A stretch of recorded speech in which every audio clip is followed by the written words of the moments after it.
मित्रांनो राम राम नमस्कार रामकृष्ण हरी. आता ह्या 2 दिवसामध्ये विश्वास नांगरे पाटील यांच्यावरती ही काही लिबरर आहेत, काही हे चाटुकार आहेत, हे अक्षरशः तुटून पडलेले आहेत. विश्वास नांगरे पाटील यांच्यावरतीच हे लोक अविश्वास दाखवत आहेत. आणि RSSचा आणि नांगरे पाटलांचा काय संबंध हे प्रत्येकजण दाखवायचा प्रयत्न करतोय. आणि ह्या प्रत्येकांना नागपूर शहराचे नवीन पोलीस आयुक्त म्हणून हे विश्वास नांगरे पाटील नको आहेत. आणि हे विरोध करते कोण?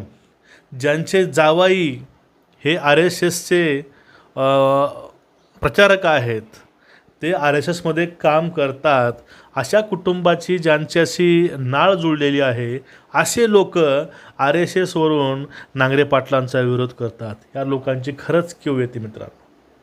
आपल्याला या सगळ्या प्रकरणावरती या व्हिडिओतून आज मित्रांनो बोलायचं आहे. बघा, काही लोक पूर्वी अदानी अंबानीवरती शिव्या घालायचे, त्यांच्यावरून आरोप करायचे.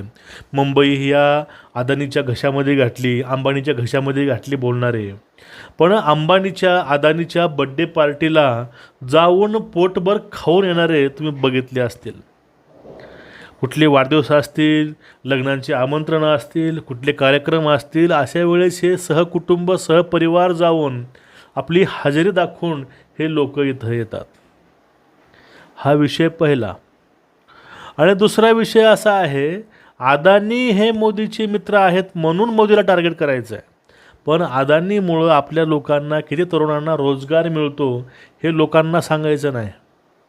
ह्या उद्योगपतीमुळं आपली GDP खरंच लेवलला राहते, किंवा जे काही आपलं आर्थिक समीकरण आहेत यासाठी उद्योग हे खूप महत्त्वाचे असतात, हे लोकांना सांगायचं नाही. रस्ते दळणवळणाच्या सुविधा आहेत, ते चांगल्या असतील तर विकास लवकर होतो, हे लोकांना सांगायचं नाही.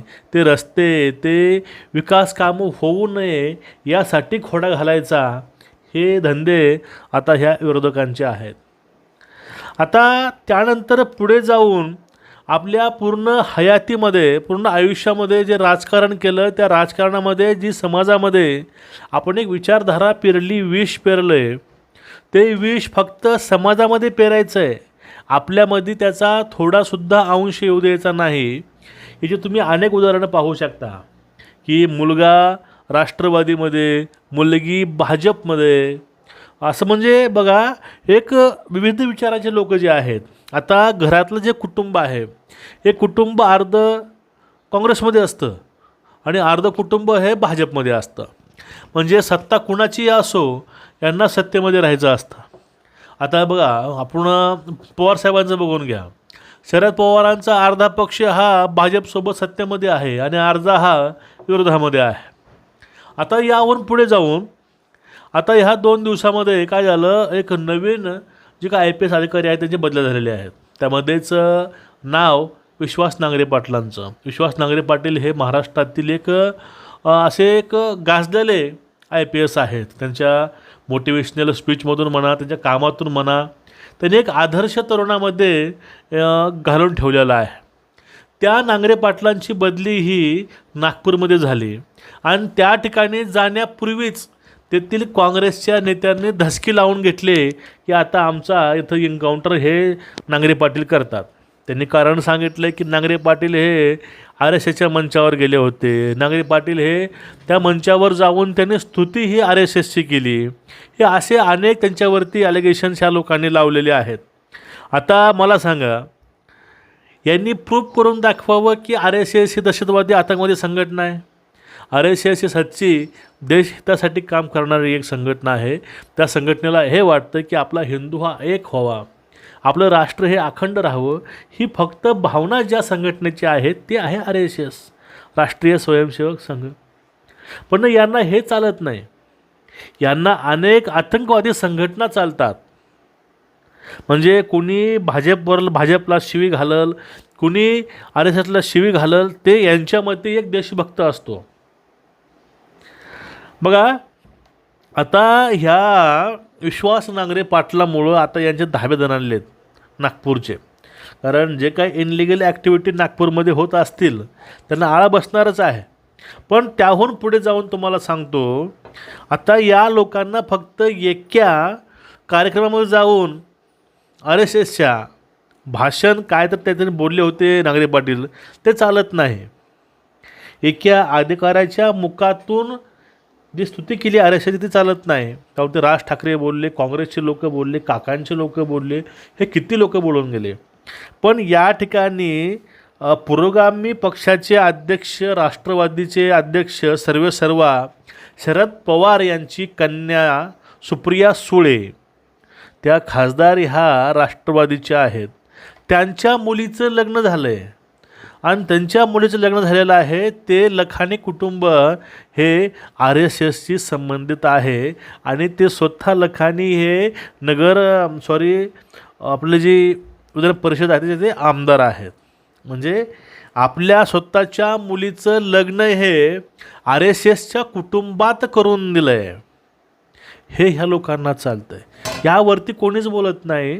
शरद पवारांनी यांची लायकी दाखवून दिली हो. सगळ्यांना बोलवलं पण ह्या कार्यकर्त्यांना त्यांनी बोलवलंच नाही लग्नाला. हे फक्त विरोधामधील मोठे मोठे बिझनेसमॅन, ॲक्टर्स हे सगळे बोलवले गेले. अदानी, अंबानी, त्यानंतर RSSचे मोठे मोठे नेते हे सगळे बोलवले. पण ह्या कार्यकर्त्यांना त्यांनी ढुंकूनही विचारलं नाही की यांची लायकी आहे. आणि आता जे हे लोक जे आहेत हे लोक प्रश्न विचारतात नांगरे पाटलांना, यांच्यामध्ये दम आहे का, तेच प्रश्न शरद पवारांना विचारायचं. ते हेच प्रश्न शरद पवारांना विचारू शकतात का? ते हेच प्रश्न सुप्रियाताईंना विचारू शकतात का की तुमच्या मुलींचं लग्न तुम्ही RSS संघाच्या एका जे स्वयंसेवक आहे त्यांच्याशी तुम्ही काय केलं? हे दम यांच्यामध्ये नाही. हा जुतोंडेपणा आहे मित्रांनो यांचा. पाठीमागं संजय राऊतांचं जे का संपादक ते आहेत पेपरचे, ते सामना पत्रक, त्या सामनावरती पहिलं वरून मध्यपर्यंत भाजपवरती, देवभावावरती टीका करण्यात आली होती. पण त्याच्या खालीच एक ॲड होती, त्यामध्ये स्पष्ट दाखवलं होतं की कसा देवभाऊनं, मोदींनी आणि एकनाथ शिंदेसाहेबांनी विकास हा केला आहे महाराष्ट्राचा. बघा, म्हणजे पेपर यांचाच अर्ध्यामध्ये त्याच्यावर टीका करायची आणि खाली पैशाकरता त्यांच्याच ॲड लावायच्या. ही असे सगळे लोक आहेत, हे दुतोंडे लोक आहेत. तुम्ही यांच्याकडे बघून तुम्ही जर राजकारणामध्ये गाव पातळीवरती तर एकमेकांशी वैर घेता असाल तर सावध राहा. यांच्यामध्ये फक्त एवढाच दम आहे, ते विश्वास नांगरे पाटलाला प्रश्न विचारू शकतात, ते मोदींना प्रश्न विचारू शकतात, ते देवाभाऊला प्रश्न विचारू शकतात, पण ते कधीच आपल्या काकाला, जिल्हे इलाहीला प्रश्न विचारू शकणार नाहीत. हे वास्तव आहे. तुमचं मत काय नक्कीच व्यक्त व्हा आणि व्हिडिओ शेअर करा. नमस्कार. रामकृष्ण हरी.